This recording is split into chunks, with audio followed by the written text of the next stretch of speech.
출애굽기 강의 7번째 시간으로 4장 1절부터 17절까지 지난 시간까지 모세의 부르심이었고요. 모세를 부르심, 오늘 모세를 준비시키는 하나님에 대해서 보도록 하겠습니다. 모세가 대답하여 이르되 그러나 그들이 나를 믿지 아니하며 내 말을 듣지 아니하고 이르기를 여호와께서 내게 나타나지 않으셨다 하리이다.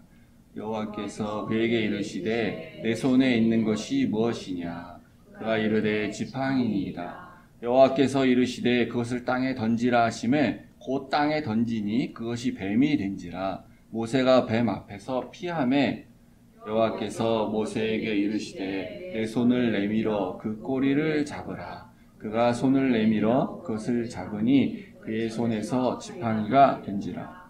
이는 그들에게 그들의 조상의 하나님 곧 아브라함의 하나님, 이삭의 하나님, 야곱의 하나님 여호와가 내게 나타난 줄을 믿게 하려 함이라 하시고, 여호와께서 또 그에게 이르시되 내 손을 품에 넣으라 하시매 그가 손을 품에 넣었다가 내어보니 그의 손에 묘병이 생겨 눈같이 된지라. 이르시되 내 손을 다시 품에 넣으라 하시매 그가 다시 손을 품에 넣었다가 내어보니 그의 손이 본래의 살로 되돌아왔더라. 여호와께서 이르시되 만일 그들이 너를 믿지 아니하며 그 처음 표적의 표징을 받지 아니하여도 나중 표적의 표징은 믿으리라. 그들이 두 이적을 믿지 아니하며 내 말을 듣지 아니하거든 너는 나일강 물을 조금 떠다가 땅에 부으라. 내가 떠온 나일강 물이 땅에서 피가 되리라. 모세가 여호와께 아뢰되 오 주여 나는 본래 말을 잘하지 못하는 자이다. 주께서 주의 종에게 명령하신 후에도 역시 그러하니 나는 입이 뻣뻣하고 혀가 둔한 자이다. 여호와께서 그에게 이르시되 누가 사람의 입을 지었느냐? 누가 말 못하는 자나 못 듣는 자나 눈 밝은 자나 맹인이 되게 하였느냐? 나 여호와가 아니냐? 이제 가라. 내가 내 입과 함께 있어서 할 말을 가르치리라. 모세가 이르되 오 주여 보낼 만한 자를 보내소서. 여호와께서 모세를 향하여 노하여 이르시되 레위 사람 내 형 아론이 있지 아니하냐? 그가 말 잘하는 것을 내가 아노라. 그가 너를 만나러 나오나니 그가 너를 볼 때에 그의 마음에 기쁨이 있을 것이라. 같이일까요? 너는 그에게 말하고 널 주라. 내가 내 입과 그의 입에 함께 있어서 너희들이 할 일을 가르치라. 그가 너를 대신하여 백성에게 말할 것이니 그는 내 입을 대신할 것이요 너는 그에게 하나님같이 되리라. 같이일까요? 너는 지팡이를 손에 잡고 이것으로 이적을 행할지니라. 아멘. 하나님 아버지 감사합니다. 하나님께서 모세를 부르셔서 사명을 주셨던 것처럼 하나님 오늘날도 하나님께서 우리를 부르신다면 우리가 준비되어 있는 자가 되기를 원하오니 하나님 우리의 부족함들 하나님께서 채워주셔서 하나님을 잘 감당하는 우리 모두 되게 하여 주시옵소서. 예수님 이름으로 기도했습니다. 아멘. 예, 우리 앞에 2장, 3장 조금 여러분 기억해 보시면 애굽에서 노예 생활, 종살이 하고 있는 이스라엘 백성들, 즉 야곱의 이제 후손들이죠. 다. 그들이 너무 고통스러워서 부르짖어서 하나님께서 그 소리를 들으시고 그들을 애굽에서 인도하여 내리라. 다른 말로 하면 이제 구원하리라 하고 이제 그 일을 하기 위해서 모세를 부르셨습니다. 그래서 모세를 부르셔서 내가 이러이러한 일을 할 거니 네가 가서 데리고 와라. 인도해 내라. 그래서 이제 가라 그랬어요. 하나님이. 그랬더니 모세가 나는 못 가겠다라고 이제 거절을 하는 겁니다. 그래서 모세가 지난주에 본문인데 이 3장 11절에 보면 못 가겠다 그러면서 이렇게 말하죠. 내가 누구이기에 바로에게 가며. 저는 그런 사람 아닙니다. 하나님 사람 잘못 보신 것 같은데요. 왜 저를 고르셨나요? 저 아닙니다. 그래서 제가 오죽하면 그 아들을 낳는데 게르솜이라고 하지 않았습니까? 나는 그냥 나그네에 불과하다. 그런 뜻으로 진 건데 왜 가라 그러십니까? 그래서 첫 번째 거절했어요. 그랬더니 하나님이 내가 너와 반드시 함께 있을 것이기 때문에 가라 이렇게 말을 한 겁니다. 근데 거절했어요. 그래서 이제 안 가고 또 물어봅니다. 13절에 그래서 만약에 제가 가면 백성들이 네가 만난 신이 이름이 뭐냐 그렇게 물어볼 텐데 나는 당신의 이름도 모르는데요. 오늘날 말하면 나는 제가 성경을 한 번도 안 읽었는데 성경도 모르고 신적 지식이 없는데 제가 어떻게 그런 일 감당하겠습니까? 제가 어떻게 만수집사 되겠습니까? 뭐 약간 이러면서 이제 빼는 것 같이. 그럼 공부를 해야 되는 거지 사실. 안 한 게 자랑이 아니잖아요. 근데 어쨌든 모세는 모르니까 안 가르쳐서 모르니까 모른다 그랬습니다. 그랬더니 하나님이 친절하게 이제 내 이름 여호와야라고 가르쳐 주셨잖아요. 뜻을 풀이하면 나는 스스로 있는 자다. 나는 과거에도 있었고 현재도 있고 미래도 있고 항상 너희와 함께 있는 그런 이름의 뜻을 가진 신 여호와다라고 이제 알려줬는데 그러면은 가야 되잖아요. 그런데 모세가 안 갑니다. 또 못 가겠다 그래요. 그리고 이제 세 번째 오늘 읽은 4장 1절에 하나님 이름 하나만 들고 가갖고 그거 믿겠습니까? 그랬다고? 그 신이 뭔데? 아니 좀 뭔가 이렇게 기적이 좀 보여야지 이게 좀 뭔가 표적이 보이고 뭔가 이렇게 나타나셨다고 말해봐야 나만 본 건데 믿겠냐 백성들이. 내가 아무리 타지 않는 떨기나무를 봤다고 하더라도 안 믿을 겁니다. 그러니까 또 못 가겠습니다. 거절하는 겁니다. 뭐 이름 하나만 안다 그래서 가서 되겠습니까? 그랬을 때 이제 그 세 가지 기적을 하나님이 보여주세요. 모세한테. 그래서 요거를 가서 우리는 이제 바로왕 앞에서만 하는 걸로 알고 있는데 사실은 백성들한테 먼저 합니다. 보여줘요. 그때 백성들이 믿어요. 그러면 이제 가야 되는데 또 안 갑니다. 그리고 또 이유를 대요. 무슨 이유를 대냐면 하나님 저는 말을 잘 못합니다. 제가 가서 말을 해봐야 말이 어눌하기 때문에 말을 더듬든지 아니면 말을 논리적으로 못하단다든지 그렇습니다. 표현은 입이 뻣뻣하고 혀가 둔한 자입니다. 이렇게 선지자가 말을 못하면 그건 좀 약간 문제예요. 결격 사유가 될 수 있어요. 선지자가. 근데 괜찮다 그랬어요. 하나님이. 또 괜찮아. 그래서 내가 내 입과 함께 있어서 할 말을 가르치겠다. 내가 창조주 하나님이야. 사람의 입을 누가 만들었어? 사람의 코를 누가 만들었어? 사람의 귀를 누가 만들었어? 혀를 누가 만들었어? 내가 그런 말씀하시는 거죠. 그러니까 누가 눈이 밝은 사람이 되게 하고 또 못 보는 맹인이 되게 했냐. 그러니까 네가 못하지만 내가 정말 너를 재창조하면 너 말 잘하는 사람 될 수 있어. 뭐 이렇게 또 가라 그럽니다. 네 번째로 이제 거절을 또 해요. 그리고 나서 이제 최종적으로 모세가 이르되 주여 보낼 만한 자를 보내십시오라고 이제 거절합니다. 그러니까 5번이나 거절했어요. 그러니까 이것은 모세가 어떤 사람은 이게 모세가 가긴 갈 건데 내가 사역자로 사명자로 나서기 전에 하나님한테 요구할 거를 다 요구하는 일부러 빼는 척 해가지고 뭔가 이렇게 받아서 더 가려고 한다라고 뭐 긍정적으로 이렇게 은혜스럽게 해석을 할 수도 있는데 그거보다는 진짜로 그런 거죠. 걱정이 너무 많은 거예요. 그럴 수 있잖아 사람이. 모세 입장에서 나 도저히 내가 못할 것 같은데 나 자신 없는데 내가 가서 말했는데 안 믿으면 나를 잡아 죽이려고 할 것 같은데 전에 40년 전에 그랬던 것처럼 억지로 이렇게 하라 그러면 너무너무 싫은 거 있잖아요. 어렸을 때 제가 그런 경험이 많았는데 난 하기 싫은데 우리 엄마가 막 다 억지로 뭐 시킨 거 있어요.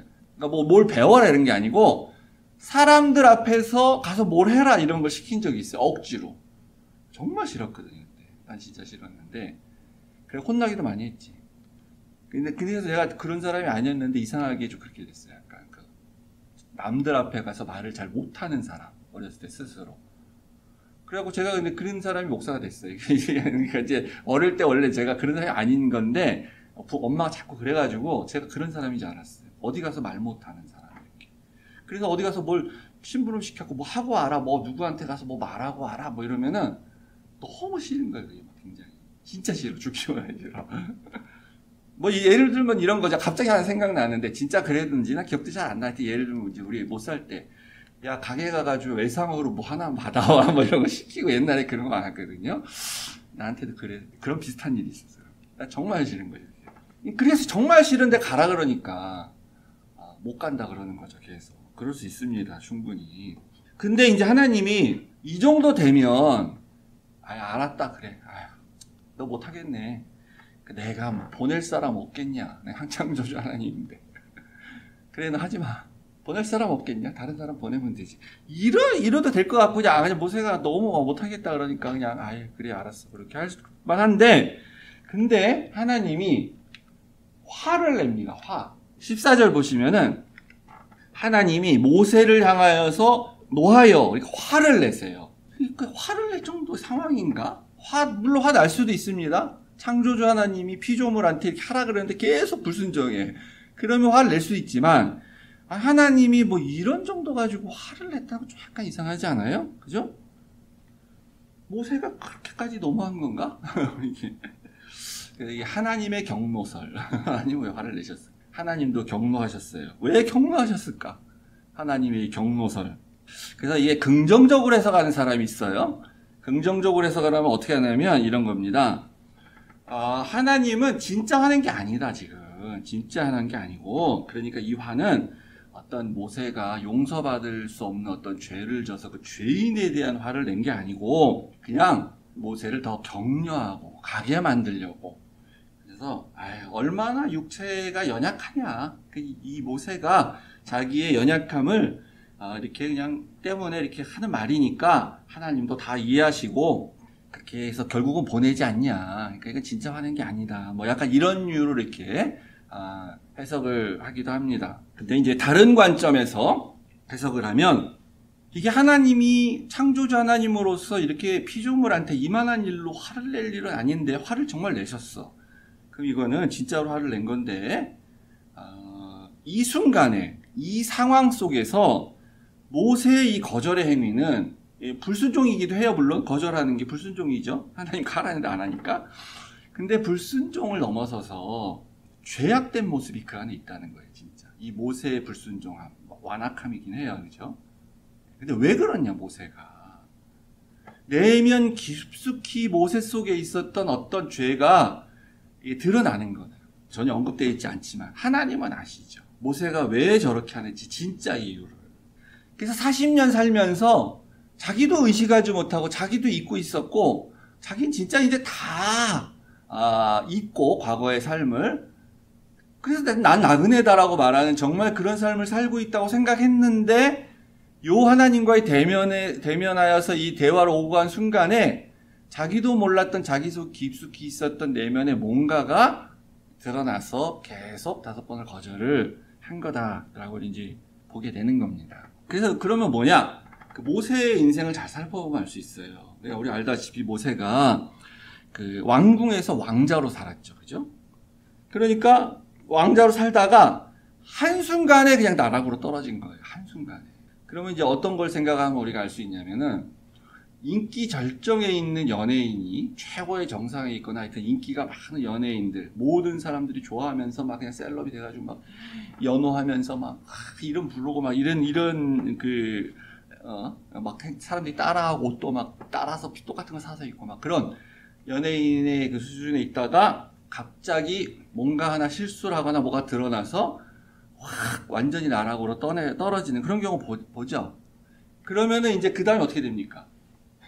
이때까지 좋아하고 칭찬하는 거 다 하나도 없어지고 온갖 세상의 모든 욕을 다 동원해가지고 온갖 비난의 그런 이제 댓글 달고 막 이렇게 되죠. 그럴 줄 알았다고 어쩌고 하면서 그랬을 때 그 연예인이 겪는 그 삶 가끔 뭐 이렇게 나와서 얘기하잖아요. 뭐 정말 지옥과 같은 그런 삶을 살면서 그래서 실제 이제 우울증 걸려서 자살한 사람도 있고 밑바닥에 있다가 자기 자수성가해서 성공한 사람하고 좀 다를 수 있어요. 성공을 했는데 뭐 잘못해서 이렇게 나락으로 떨어지면 자기가 원래 밑바닥을 경험해 봤기 때문에 그래도 좀 견딥니다. 어려운 시절 알기 때문에. 근데 이 처음부터 왕자야. 처음부터 공주. 태어나면서부터 그냥 왕자병. 태어나면서부터 공주병은 그 밑바닥을 모르기 때문에 갑자기 이렇게 나락으로 확 떨어지면 그 극복하기가 굉장히 쉽지가 않습니다. 그 인생 자체가.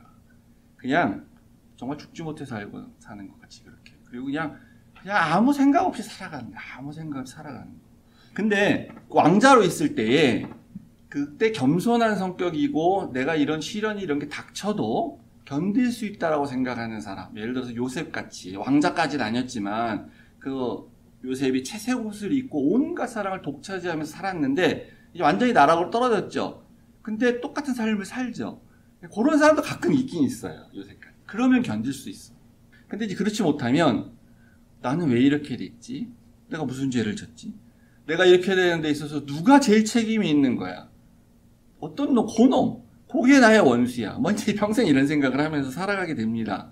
요런 걸 우리가 뭐라 그러냐면 요 왕자병에서 이렇게 살아갈 때 그 시절, 그래서 이렇게 나락으로 떨어졌는데 그 왕자병으로 살아갈 때 그 시절을 우리가 나르시시즘이라 그래요. 그런 사람을 이제 나르시스트라 그래요. 우리말로 하면 이게 자기애가 너무 강한 사람이에요. 자기 스스로 자기를 생각하는. 그리고 자존감이 높은 거하고 다른 겁니다. 자기의 그 신분적인 혹은 연극적인 자아로 형성된 자기가 자기인 줄 착각하고 사람들은 나를 사랑해야 되는데 왜 나한테 비난을 하는가 이제 이걸 못 견뎌하고 자기 스스로를 너무 사랑하는 그런 거, 이런 상태. 그래서 영어로 하면 이제 셀프 러브라고 하는. 근데 여기 지나친 사람들이 문제인 거예요. 약간 있을 수 있는데 다 누구나. 그래서 이 사람들이 잘 나갈 때는 굉장히 오만하죠. 자기 세상이 자기 중심으로 돌아가는 줄 알고 독선적이고 겉으로는 안 그런 척해도 이제 그런 경우가 많아요. 물론 아닌 사람도 있을 수 있어요. 근데 아닌 사람은 이제 나르시스트가 아니죠, 사실은. 약간 그런 기질이 있는 것 뿐인 거죠. 근데 문제는 잘 안 될 때, 무슨 문제가 생겼을 때, 그때 그러면 이게 내 잘못이다, 나의 실수다, 내가 잘못해서, 내가 부족해서 라고 생각을 하지 않아요. 특징이. 이거는 다 누구 탓이야. 자기 잘못이 아니고. 그래서 자기 스스로에 대해서 자기 연민을 너무 철저하게 갖다 보니까, 과도하게 갖다 보니까 내가 제일 불쌍해. 내가 제일 운이 없어. 이렇게 생각할 수가 있는 거죠. 그래서 모세가 그런 상태에서 자기도 몰랐는데 40년을 살고 있으면 그때 하나님이 애굽에 가서 백성을 구원하라고 하는 말은 자기의 사명으로 들리지 않는 거예요.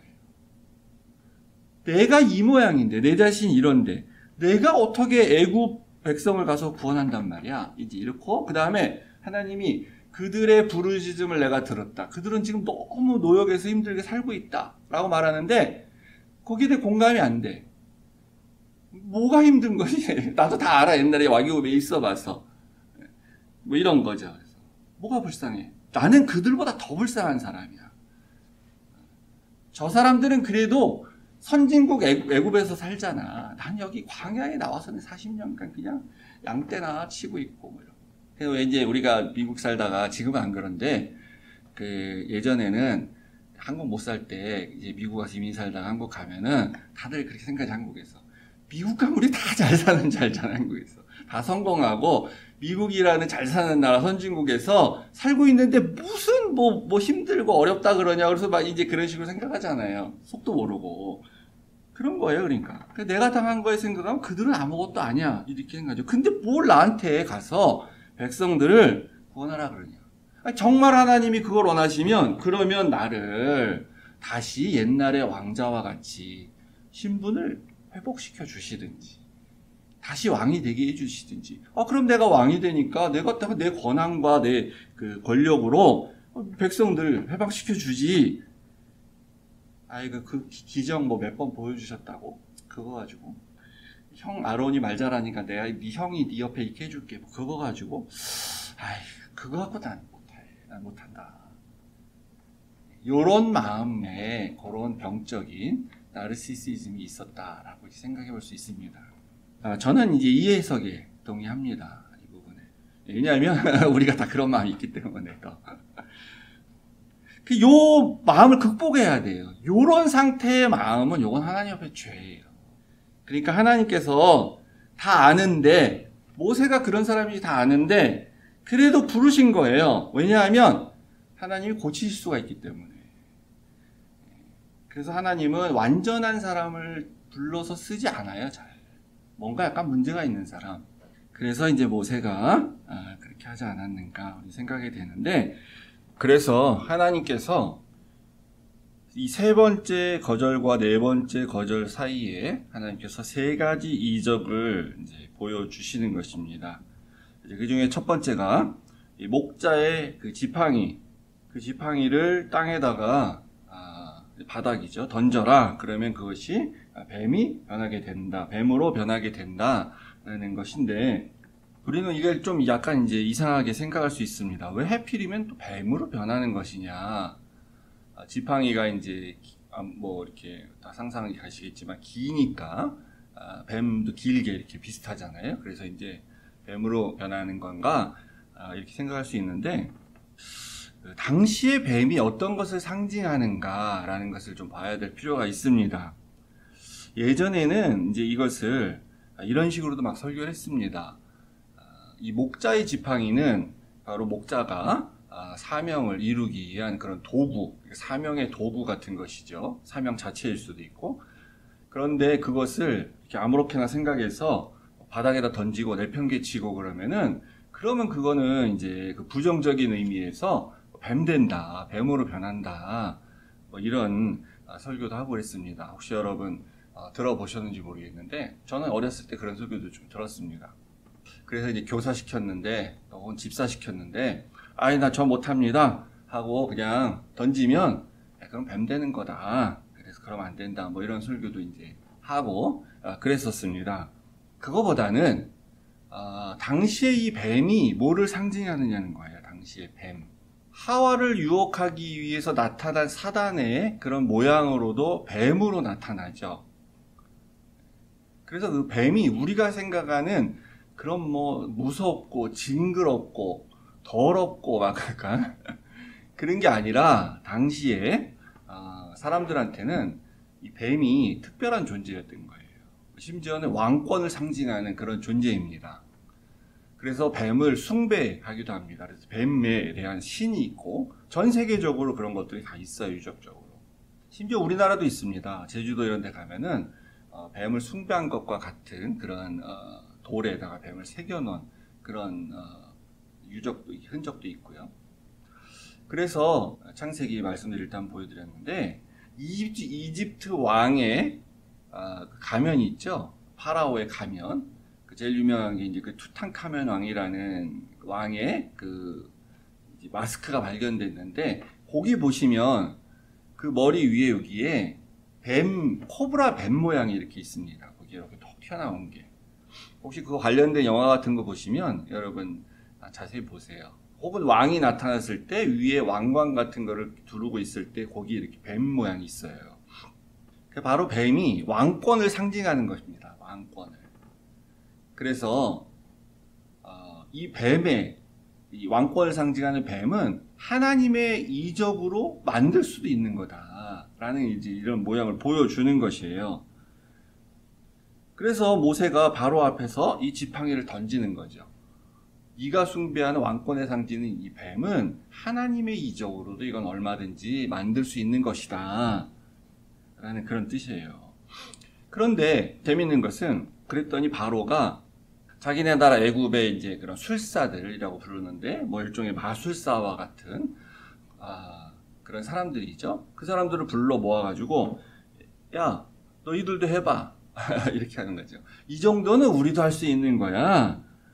그래서 이제 그들도 와서 던지니까 나중에 그 이제 7장에 그 얘기 나오죠. 뱀으로 변했어요. 그들이 그 던진 지팡이들도. 그런데 이제 그 모세가 던진 지팡이의 뱀이 나머지 뱀을 이제 잡아먹게 되죠. 그러니까 이 하나님의 왕권이 인간들이 만든 그런 어떤 애고방을 상징하는 뱀의 상징인 그런 어떤 권위를 다 무너뜨리고 먹게 된다라는 걸 일단 이렇게 보여주는 겁니다. 하나님의 통치가 결국은 애굽의 왕권을 이기고 하나님 나라를 만들 것이다 라는 걸 이제 첫 번째 보여주는 건데, 근데 여기서 우리 꼭 잊지 말고 생각해야 될 중요한 것이 있어요. 이게 뭐냐면, 하나님의 이적으로 지팡이가 뱀으로 변했죠. 그런데 애굽의 소위 그 마술사들, 즉 다시 말하면 요즘 이방 신의 숭배자들 혹은 이단들, 이런 사람들, 하나님이 아닌, 그러니까 기독교가 아닌 그런 세력도 똑같은 기적을 행할 수 있다는 거예요. 그러니까 모세와 술사들의 이 행위 뒤에는 다 똑같이 영적 존재의 그런 능력이 있다는 겁니다. 당연히 모세 뒤에는 하나님의 능력이 있는 것이고요. 이 애굽의 술사들의 뒤에는 악한 영의 능력이 있는 거죠. 그러니까 이적만 보고 어떤 무슨 일이 일어났다, 어떤 기적이 일어났다 했을 때에 그것만 보고 그게 참인 것으로 생각하시면 절대로 안 된다는 거예요. 악한 세력도 그 배후에 능력이 있습니다. 하나님이 하는 일을 똑같이 합니다. 그리고 나서 이제 하나님께서 모세에게 다시 그 뱀의 꼬리를 잡아라 해서 잡았더니 다시 지팡이로 이제 변하게 되죠. 이거는 이제 그 순종에 대한 그런 부분인데, 던지는 건 쉽잖아요. 던져라 그러면 던지는 거 얼마나 쉬워요. 그 순종은 쉽지, 그거는. 근데 뱀으로 변했어. 근데 뱀으로 변한 그 지팡이의 뱀인데, 그 뱀의 꼬리를 잡으라는 거는 조금 더 다른 차원의 순종이 필요한 겁니다. 말씀의 순종에서 믿음으로 해야만 돼요. 왜냐하면 이 광야 목자의 경험으로는 당시 사람들 뭐 다 알고 있었겠지만 뱀의 꼬리를 잡으면 위험하다, 물릴 수 있다. 이게 이제 상식입니다. 근데 물론 이제 일반적으로 그런데 뱀 잡는 사람들 보면 다 머리 쪽부터 잡아서 이제 뱀을 잡는 건데, 근데 이제 뭐 동물 관련된 이런 영상을 보면 아주 전문가들, 아주 노련한 사람들은 꼬리를 잡고도 얼마든지 잘 다루더라고요.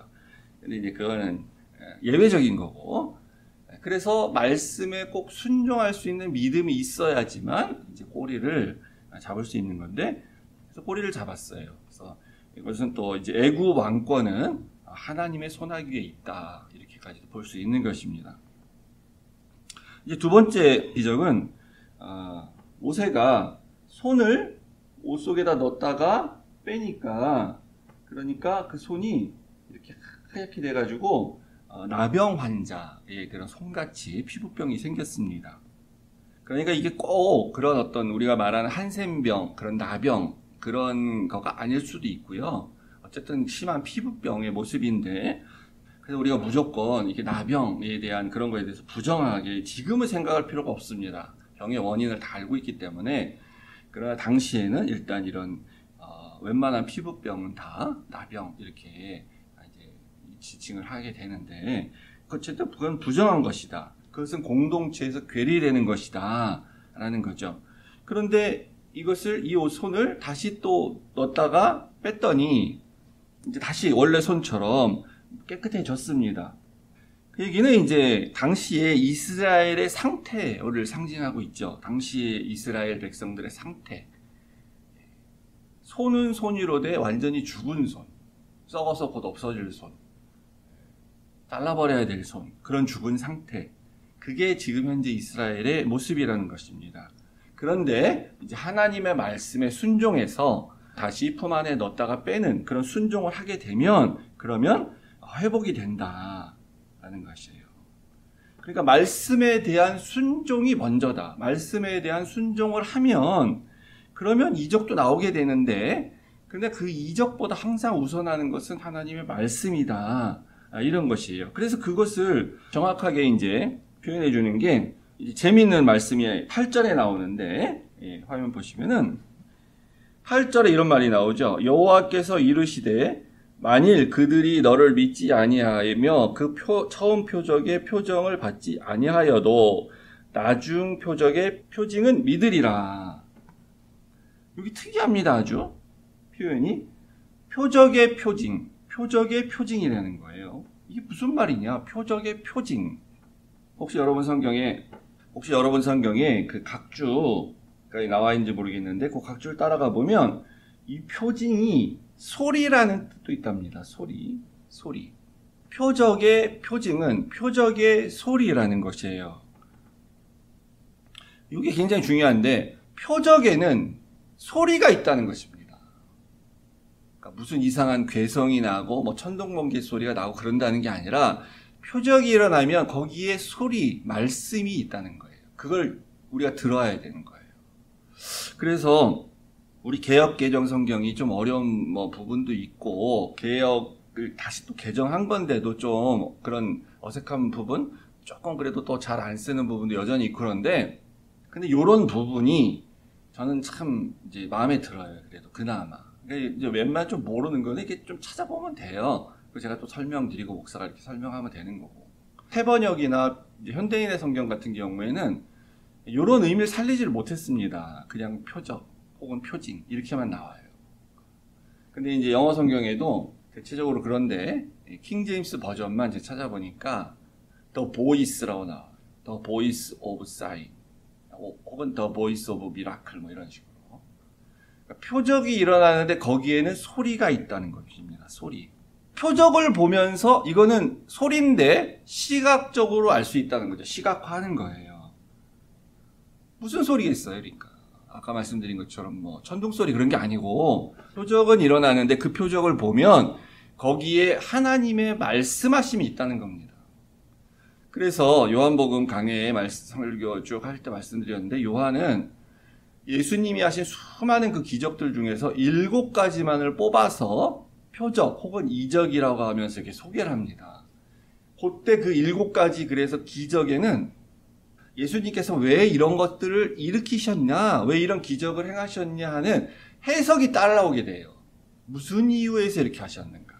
그래서 그 표적을 보고 표적 자체만 생각하고 그냥 깜짝 놀라고 아우 할렐루야 뭐 나한테도 좀 주세요 뭐 이렇게 하고 끝나면 아무 소리도 못 듣고 아무 하나님의 메시지를 듣지 못하는 거고, 그 표적의 표징을 들으면 그 소리를 들으면 거기서 하나님의 말씀이 임하게 되고 그 말씀에 은혜가 임하게 되는 것이에요.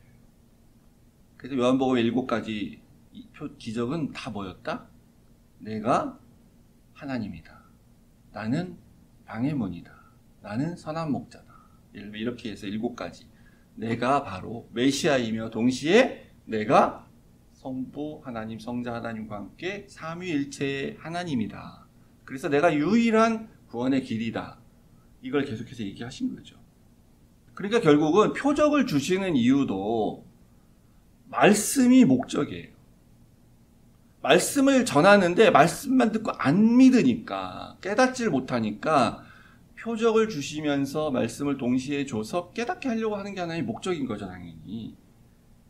그러니까 사실은요, 표적이 없어도 말씀만 듣고 깨닫고 알고 순종하면 표적 필요 없는 겁니다. 말씀만 듣고도 잘 순종하는 사람들한테는 그러니까 표적이 없어도 됩니다. 그래서 이 사람들이 첫 번째 기적, 두 번째 기적도 안 믿으면, 그 안 믿는다는 게 뭐예요? 다른 말로 하니까 그러니까 소리를 못 듣고 있는 거죠. 그러면 하나님께서 뭐라 그러셨냐면은, 그러면 세 번째 기적을 보고는 그들이 믿으리라. 왜냐하면 표적의 표징을 받게 될 것이다. 세 번째 그 기적은 뭐냐면 나일강의 물을 떠다가 바닥에 부으면 피가 된다 하는 거예요.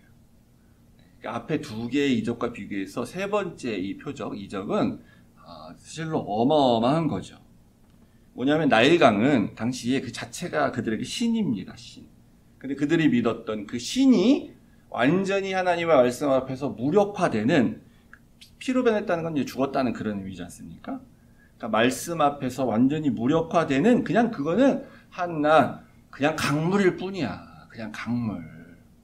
그걸 보여주는 거죠.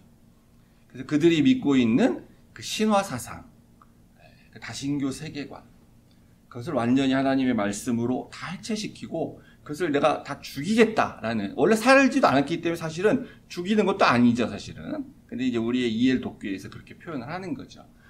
그래서 그 절대자 창조주 하나님께서 그들보다 더 우위에 있으시면서 그들을 내가 다 죽이겠다 하는 걸 통해서 이제 나중에 10가지 그래서 재앙이 나오는 겁니다. 그거를 이제 보고 포기하는 거죠. 그러니까 믿었다기보다 어떻게 보면 항복하는 거죠. 항복. 그래서 말씀을 듣는다.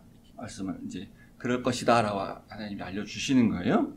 그래서 우리가 항상 이 자연 만물이나 모든 세계나 하여튼 우리 인간 가운데서 일어나는 그런 일들은 말씀과 언약으로서 해석을 해야 되는 겁니다.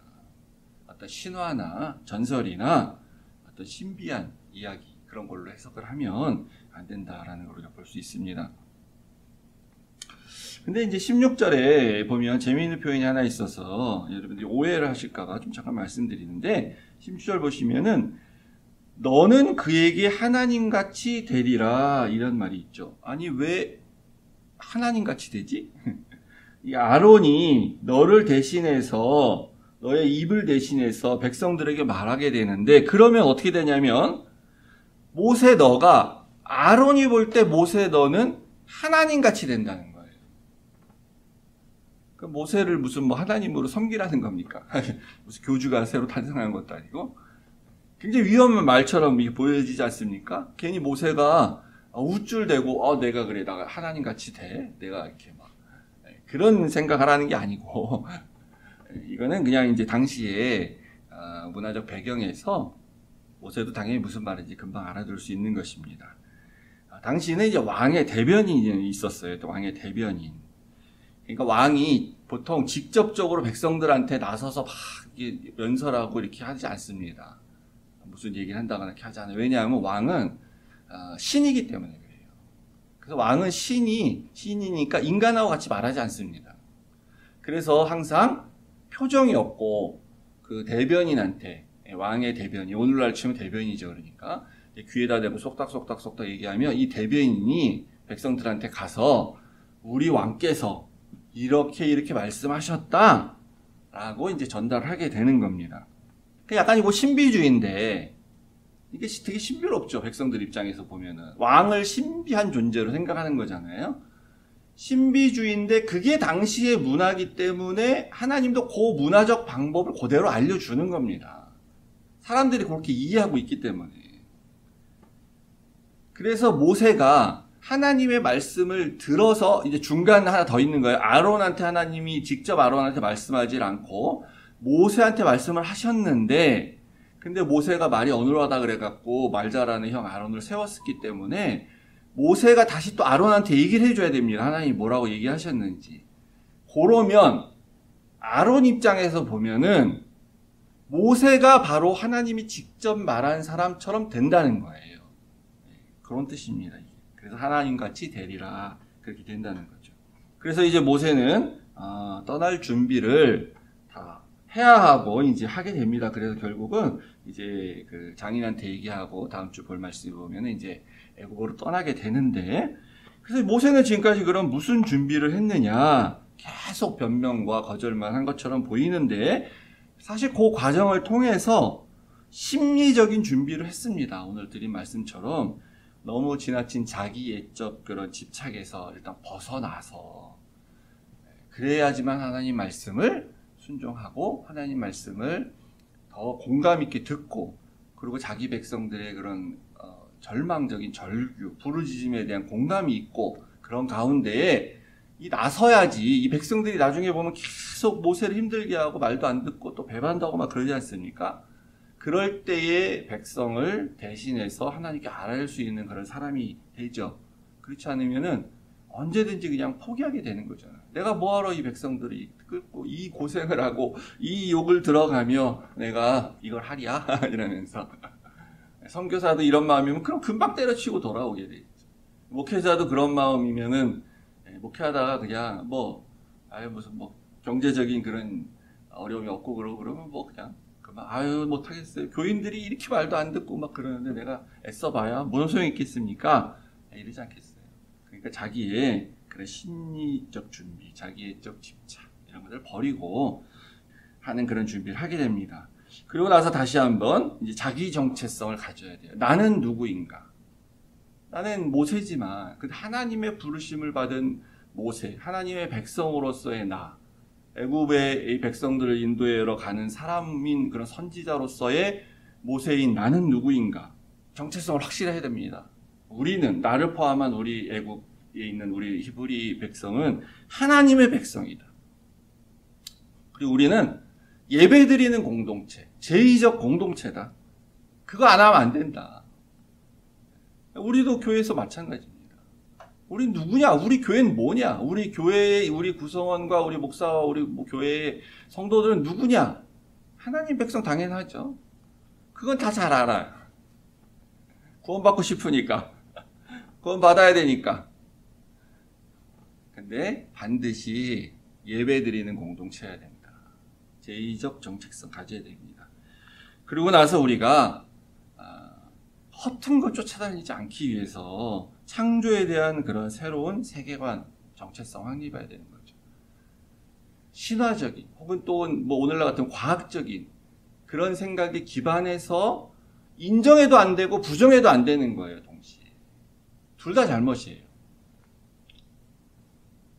과학적인 생각으로 뭐 이러니까 과학적으로 봤을 때 안 맞으니까 부정. 이것도 문제고.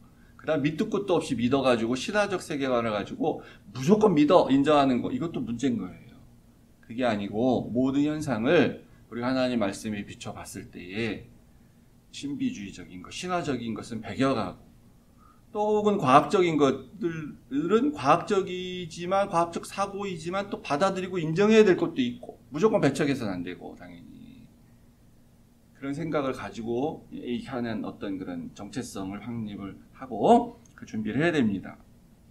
그렇기 때문에 우리는 누구인가? 나는 누구인가? 정체성을 생각해 봐야 되죠. 우리도 준비를 해야 돼요. 방금 말씀드린 것 같이 그런 모세와 같이 우리도 심리적인 준비와 또 자기 정체성을 확립하는 준비 그런 것들을 해야 됩니다. 동일하게.